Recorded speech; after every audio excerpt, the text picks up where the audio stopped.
ಸ್ನೇಹಿತರೆ, ನಮಸ್ಕಾರ. ಹೊಸ ವಿಡಿಯೋಕ್ಕೆ ಸ್ವಾಗತ. ನಾವು ಇವತ್ತು ಸಂಕ್ರಾಂತಿಯ ಬಗ್ಗೆ ಮಾಹಿತಿ ಎನ್ನುವಂಥದ್ದನ್ನು ತಿಳಿದುಕೊಳ್ಳುವ.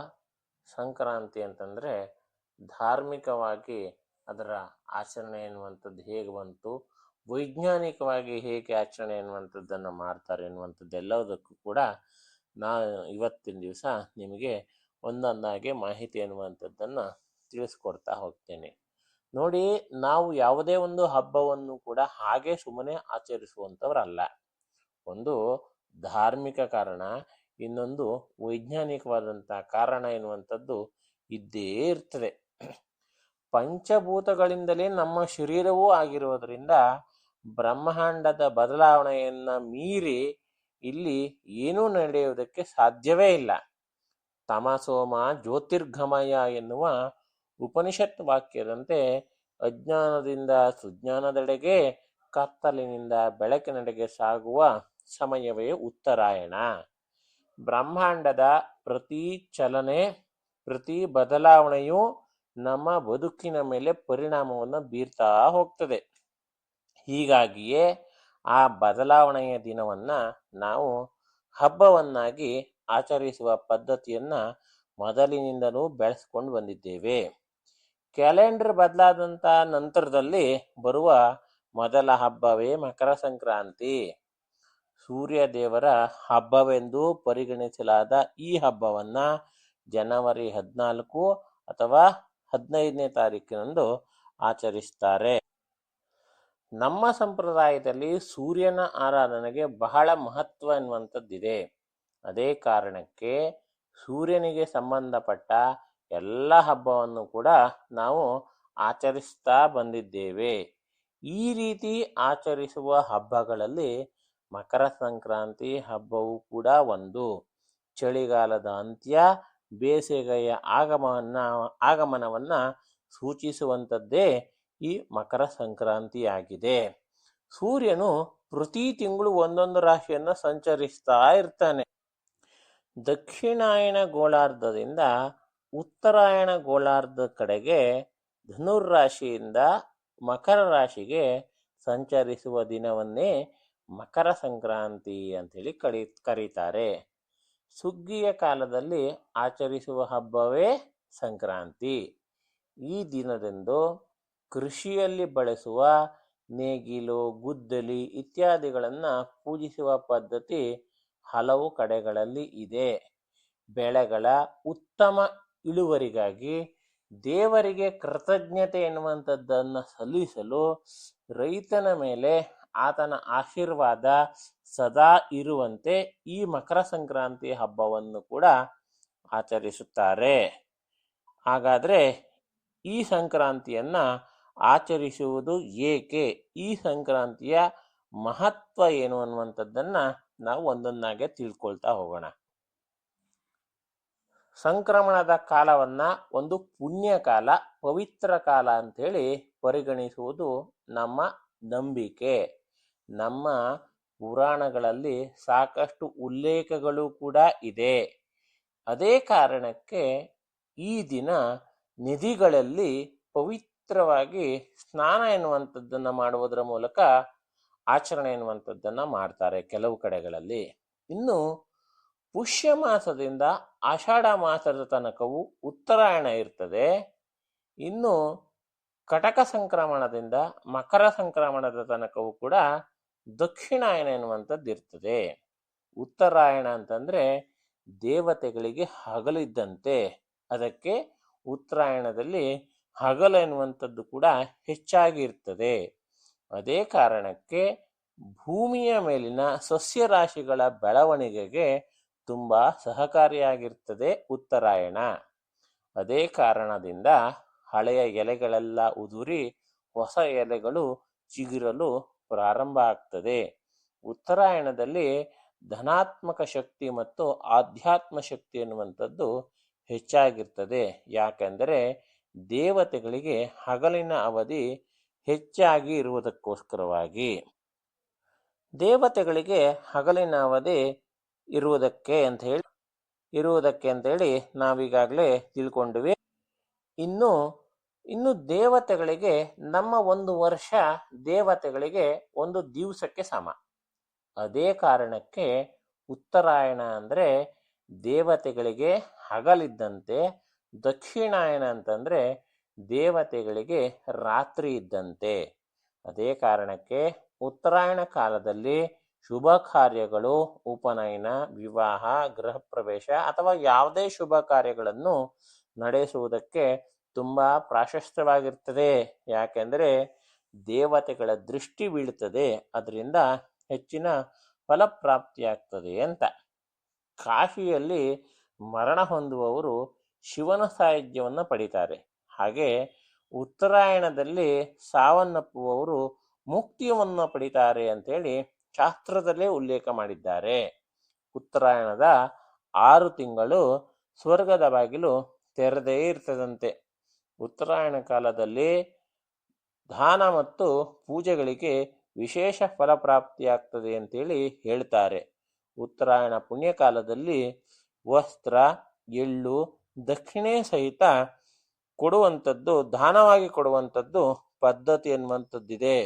ಮತ್ತು ದಾನ ಧರ್ಮವನ್ನು ಮಾಡಿದರೆ ಜನ್ಮ ಜನ್ಮಾಂತರದಲ್ಲಿಯೂ ದೊರಕುವಂತೆ ಸೂರ್ಯದೇವನು ಅನುಗ್ರಹಿಸ್ತಾನೆ ಅಂಥೇಳಿ ಹೇಳ್ತಾರೆ. ಇನ್ನು ಈ ಉತ್ತರಾಯಣದಲ್ಲಿ ಗೋಪೂಜೆಯನ್ನು ಕೂಡ ವಿಶೇಷವಾಗಿ ಮಾಡ್ತಾರೆ. ಅದರಿಂದ ಹೆಚ್ಚಿನ ಒಂದು ಫಲಪ್ರಾಪ್ತಿ ಆಗ್ತದೆ ಎನ್ನುವಂಥ ಉದ್ದೇಶದಿಂದ ಉತ್ತರಾಯಣದಲ್ಲಿ ಗಂಗೆ, ಯಮುನೆ, ನರ್ಮದಾ, ಸಿಂಧು, ಕಾವೇರಿ, ಗೋದಾವರಿ, ಸರಸ್ವತಿ ಈ 7 ನದಿಗಳಲ್ಲಿ ಸ್ನಾನವನ್ನ ಮಾಡಿದರೆ ಜನ್ಮ ಜನ್ಮಾಂತರದಲ್ಲಿ ಮಾಡಿದ ಪಾಪಗಳಿಂದ ಮುಕ್ತರಾಗಬಹುದು ಅಂತೇಳಿ ಶಾಸ್ತ್ರಗಳು ಹೇಳ್ತಾವೆ, ಉಲ್ಲೇಖಿಸಿ ಕೂಡ ಇದ್ದಾವೆ. ಈ ದಿನದಂದು ರೈತರು ತಮ್ಮ ನೇಗಿಲುಗಳಿಗೆ ಪೂಜಿಸುವಂಥ ಪದ್ಧತಿ ಎನ್ನುವಂಥದ್ದನ್ನು ಇಟ್ಟುಕೊಂಡಿದ್ದಾರೆ. ಇನ್ನು ಮಹಾಭಾರತದ ವಿಷಯಕ್ಕೆ ನಾವು ಬರೋದಾದರೆ, ಕುರುಕ್ಷೇತ್ರ ಯುದ್ಧದ ಸಂದರ್ಭದಲ್ಲಿ ಅರ್ಜುನನ ಬಾಣಗಳಿಂದ ಘಾಷಿಸಲ್ಪಟ್ಟು ಶರಶಯ್ಯೆಯ ಮೇಲೆ ಮಲಗಿದ್ದ ಭೀಷ್ಮ ಎನ್ನುವ ಇಚ್ಛಾಮರಣಿ ಕೂಡ ತನ್ನ ಬದುಕನ್ನು ಕೊನೆಯಾಗಿಸಿಕೊಳ್ಳುವುದಕ್ಕೆ ಉತ್ತರಾಯಣ ಪರ್ವಕಾಲಕ್ಕಾಗಿ ಕಾಯ್ತಾ ಇದ್ರಂತೆ. ಉತ್ತರಾಯಣ ಬಂದ ಕೂಡಲೇ ಭೀಷ್ಮರು ತಮ್ಮ ದೇಹವನ್ನು ತೊರೆದು ಉತ್ತರಾಯಣ ಪರ್ವಕಾಲವೇ ಸಂಕ್ರಾಂತಿ ಅಂತ ಹೇಳ್ತಾರೆ, ದೇಹವನ್ನು ತೊರೀತಾರೆ. ಅದಕ್ಕೋಸ್ಕರವಾಗಿ ಅವರು ದೇಹವನ್ನು ತೊರೆದಿದ್ದು ಯಾಕೆ ಅಂತ ಕೇಳಿದ್ರೆ ಮುಕ್ತಿ ಎನ್ನುವಂಥದ್ದು ಪ್ರಾಪ್ತಿಯಾಗತ್ತೆ ಎನ್ನುವಂತಹ ಉದ್ದೇಶದಿಂದ ಉತ್ತರಾಯಣ ಪರ್ವಕಾಲವನ್ನೇ ಅವರು ಕಾಯ್ತಾ ಇದ್ರಂತೆ. ಇನ್ನು ಭಗೀರಥನ ತಪಸ್ಸಿಗೆ ಮೆಚ್ಚಿ ಅವನ ವಂಶದವರೆಗೆ ಮುಕ್ತಿ ಕೊಡಿಸಬೇಕು ಅಂತ ಭೂಮಿಗೆ ಇರುಳು ಬಂದು ಮುಕ್ತಿಯನ್ನ ಕೊಡಿಸಬೇಕು ಅಂತ ಭೂಮಿಗೆ ಇಳಿದು ಬಂದು ದೇವರಿಗೆ ಭಗೀರಥನ ಹಿಂದೆ ಕಪಿಲ ಮಹರ್ಷಿಗಳ ಆಶ್ರಮವನ್ನ ಪ್ರವೇಶ ಮಾಡಿದ ದಿನ ಉತ್ತರಾಯಣದ ಪರ್ವದಿನ. ಅಂದರೆ ದೇವಗಂಗೆ ಭಗೀರಥನ ಹಿಂದೆ ಕಪಿಲ ಮಹರ್ಷಿಗಳ ಆಶ್ರಮವನ್ನ ಪ್ರವೇಶ ಮಾಡಿದ ದಿನ ಈ ಉತ್ತರಾಯಣದ ಪರ್ವದಿನ ಆಗಿತ್ತು. ಹೀಗಾಗಿ ಈ ದಿನವನ್ನ ಪಾಪನಾಶಕ ದಿನ ಎಂತಲೂ ಕರೆಯುತ್ತಾರೆ. ದೇವದೇವನಾದ ಮಹಾದೇವನು ಮಹಾವಿಷ್ಣುವಿಗೆ ಆತ್ಮಜ್ಞಾನವನ್ನ ಈ ದಿವಸ ಬೋಧಿಸಿದ ಅಂತ ಹೇಳಿ ದೇವಿ ಭಾಗವತ ಪುರಾಣದಲ್ಲಿ ಹೇಳ್ತಾರೆ. ಹೀಗಾಗಿ ಈ ದಿನವನ್ನ ಜ್ಞಾನಕಾರಕ ದಿನ ಅಂತಲೂ ಕರೆಯುತ್ತಾರೆ. ಮತ್ಸ್ಯ ಪುರಾಣದ ಪ್ರಕಾರ ದೇವತೆಗಳ ದಿನ ಪ್ರಾರಂಭ ಆಗುವುದು ಇದೇ ಸಂಕ್ರಮಣ ದಿನದಿಂದ. ಇದನ್ನು ಕಲ್ಯಾಣಕಾರಕ ದಿನ ಅಂತಲೂ ಕರೆಯುತ್ತಾರೆ ಎಂದು ನಮ್ಮ ಪುರಾಣಗಳಲ್ಲಿ ಉಲ್ಲೇಖ ಎನ್ನುವಂಥದ್ದಿದೆ. ಆದರೆ ಈ ದಿನ ಯಾಕೆ ಶ್ರೇಷ್ಠ ಎನಿಸಿಕೊಳ್ಳುತ್ತದೆ ಮತ್ತು ವೈಜ್ಞಾನಿಕವಾಗಿ ಈ ದಿನದ ಮಹತ್ವ ಏನು ಎನ್ನುವುದನ್ನ ನಾವು ಇಲ್ಲಿ ನೋಡಲೇಬೇಕು. ಅಂದರೆ ಸೂರ್ಯ ಭೂಮಧ್ಯ ರೇಖೆಯಿಂದ ದಕ್ಷಿಣ ದಿಕ್ಕಿನಲ್ಲಿ ಸಂಚಾರ ಮಾಡ್ತಾ ಇರ್ತಾನೆ.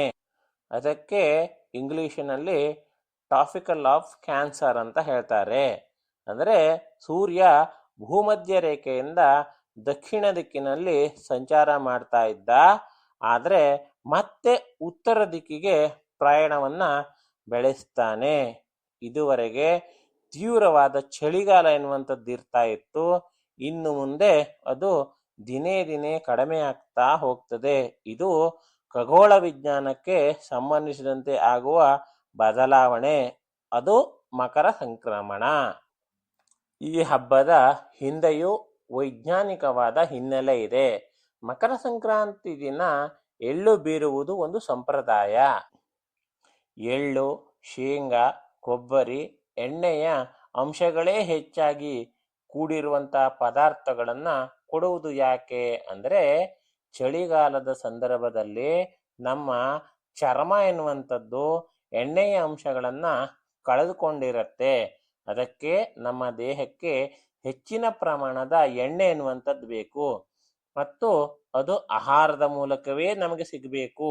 ಅದಕ್ಕೆ ಎಳ್ಳು, ಶೇಂಗಾ, ಕೊಬ್ಬರಿಯನ್ನ ಹೆಚ್ಚಾಗಿ ಎಣ್ಣೆ ಅಂಶ ಇರತಕ್ಕಂಥದ್ದನ್ನ ಕೊಡುವಂಥದ್ದು ಮತ್ತು ಬೆಲ್ಲ ಹೆಚ್ಚಾಗಿ ಬೆಲ್ಲದಲ್ಲಿ ಶಾಖ ಎನ್ನುವಂಥದ್ದು ಹೆಚ್ಚಾಗಿರುವುದರಿಂದ ತಿನ್ನಿ ಅಂತ ಹೇಳಿ ಹೇಳ್ತಾರೆ. ಎಣ್ಣೆ ಸ್ನಾನ ಮಾಡುವುದು ಕೂಡ ಇದರಲ್ಲಿ ಒಂದು ಅರ್ಥ ಎನ್ನುವಂಥದ್ದು ಕೂಡ ಇದೆ. ಇನ್ನು ಈ ಸಂಕ್ರಾಂತಿ ಹಬ್ಬವನ್ನ ನಮ್ಮ ಕಡೆಗಳಲ್ಲಿ ಮಾತ್ರ ಅಲ್ಲ, ಇಡೀ ದೇಶವನ್ನೇ ಒಟ್ಟುಗೂಡಿಸುವಲ್ಲಿ ಈ ಹಬ್ಬ ಎನ್ನುವಂಥದ್ದು ಯಶಸ್ವಿ ಆಗ್ತದೆ. ಭಾರತೀಯರಲ್ಲಿ ಭಾಷೆ, ಆಹಾರ, ಆಚಾರ, ವಿಚಾರ ಎಲ್ಲ ಬೇರೆ ಬೇರೆ ಆದರೂ ವಿವಿಧತೆಯಲ್ಲಿ ಏಕತೆ ಎನ್ನುವಂತೆ ಕರ್ನಾಟಕದಲ್ಲಿ ಮಕರ ಸಂಕ್ರಾಂತಿ ಅಂತ ಹೇಳಿ ಆಚರಣೆ ಮಾಡಿದರೆ, ತಮಿಳುನಾಡಿನಲ್ಲಿ ಪೊಂಗಲ್ ಅಂತ ಹೇಳಿ ಆಚರಿಸ್ತಾರೆ. ಗುಜರಾತ್ನಲ್ಲಿ ಉತ್ತರಾಯಣ ಅಂತೇಳಿ ಹೇಳ್ತಾರೆ. ಪಂಜಾಬ್ನಲ್ಲಿ ಲಹೋಡಿ ಅಂತೇಳಿ ಹೇಳ್ತಾರೆ. ಅಸ್ಸಾಂನಲ್ಲಿ ಭೋಗಾಲಿ ಬಿಹು ಅಂತೇಳಿ ಹೇಳ್ತಾರೆ. ಉತ್ತರ ಪ್ರದೇಶದಲ್ಲಿ ಉತ್ತರಾಯಣ ಅಂತೇಳಿ ಹೇಳ್ತಾರೆ. ಕಾಶ್ಮೀರದಲ್ಲಿ ಮಕರ ಸಂಕ್ರಾಂತಿ ಅಂತೇಳಿ ಹೇಳ್ತಾರೆ. ಹೀಗೆ ಕಾಶ್ಮೀರದಿಂದ ಕನ್ಯಾಕುಮಾರಿ ತನಕ ಅತಿ ಹೆಚ್ಚು ಆಚರಿಸುವ ಹಬ್ಬ ಅಂತ ಹೇಳಿದ್ರೆ ಈ ಮಕರ ಸಂಕ್ರಾಂತಿ. ಜನವರಿ 13ರ ಮಧ್ಯರಾತ್ರಿ ಸೂರ್ಯ ಮಕರ ರಾಶಿಯನ್ನ ಪ್ರವೇಶ ಎನ್ನುವಂಥದ್ದನ್ನ ಮಾಡ್ತಾನೆ. ಅದು ರಾತ್ರಿ ಕಾಲ ಆಗಿರುವುದರಿಂದ ನಾವು 14ರಂದು ಆಚರಿಸ್ತೇವೆ. ನಾವು ಕೇವಲ ಗೋಡೆ ಮೇಲಿನ ಕ್ಯಾಲೆಂಡರ್ ಬದಲಾದಂತೆಲ್ಲ ಹಬ್ಬವನ್ನ ಆಚರಿಸುವಂಥವರಲ್ಲ. ನಮ್ಮ ಅನುಕೂಲಕ್ಕೆ ತಕ್ಕಂತೆ ಹಬ್ಬಗಳನ್ನ ಆಚರಿಸುವಂಥದ್ದು ಅಲ್ಲ. ಭಾರತದಲ್ಲಿನ ಪ್ರತಿ ಹಬ್ಬದ ಹಿಂದೆಯೂ ವೈಜ್ಞಾನಿಕ ಕಾರಣ ಎನ್ನುವಂಥದ್ದು ಇರುತ್ತೆ. ಸೂರ್ಯ ಇಡೀ ಜಗತ್ತಿಗೆ ಬೆಳಕು ಕೊಡ್ತಾನೆ. ಇದನ್ನ ಸೂರ್ಯ ಅಲ್ಲದೆ ಜಗತ್ತಲ್ಲಿ ಯಾರೂ ಕೊಡ್ಲಿಕ್ಕೆ ಸಾಧ್ಯವೇ ಇಲ್ಲ. ಮತ್ತು ಸೂರ್ಯ ಜಗತ್ತಿನಲ್ಲಿ ಇಲ್ಲದಿದ್ರೆ ಯಾರೂ ಕೂಡ ಇರೋದಕ್ಕೆ, ಭೂಮಿ ಮೇಲೆ ಇರೋದಕ್ಕೆ ಸಾಧ್ಯವೂ ಇಲ್ಲ. ನಾವು ಆಹಾರವನ್ನ ಬೆಳೆಯೋದ್ರಿಂದ ಹಿಡಿದು ನಾವು ತಿನ್ನುವ ಆಹಾರ ಶಕ್ತಿಯಾಗಿ ಪರಿವರ್ತನೆ ಆಗಬೇಕು. ನಮ್ಮ ದೇಹಕ್ಕೆ ಅದು ಪೌಷ್ಟಿಕ ಅಂಶಗಳನ್ನ ಕೊಡಬೇಕು.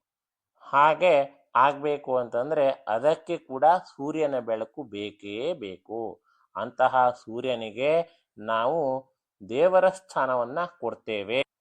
ಯಾಕೆ ಅಂದ್ರೆ ಅವನು ಇಲ್ಲದಿದ್ರೆ ಇಲ್ಲಿ ಏನೂ ಕೂಡ ನಡೆಯುವುದಿಲ್ಲ ಅನ್ನುವ ಕಾರಣಕ್ಕೆ.